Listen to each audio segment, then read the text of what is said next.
Welcome back to my channel. বন্ধু, তোমরা সবাই কেমন আছো? আশা করি তোমরা সবাই খুব ভালো আছো। দেখো, আজকে আমি মাছের মাথা দিয়ে, কাতলা মাছের মাথা দিয়ে রান্না করছি বাঁধাকপির তরকারি। মানে মাছের, কাতলা মাছের মাথা দিয়ে বাঁধাকপির তরকারি। এই যে কাতলা মাছ একটা বড় মাথা নিয়ে এসেছি, ওইটা দিয়ে বাঁধাকপিটা রান্না করব।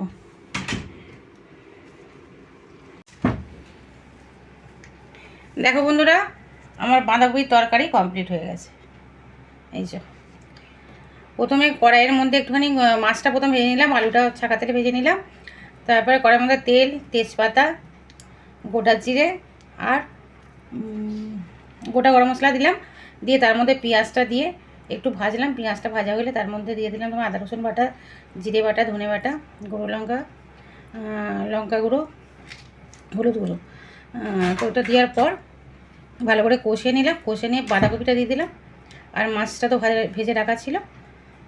তারপর যখন ওটা মোটামুটি হাফ হয়ে গেছে, তার মধ্যে মাছের মাথাগুলো দিয়ে দিলাম, আলুগুলো দিয়ে দিলাম। দিয়ে এবার অল্প আঁচে ভালো করে নেড়ে চেড়ে ভালো করে বেশ কষিয়ে নিলাম। হয়ে গেল আমার বাঁধাকপির তরকারি।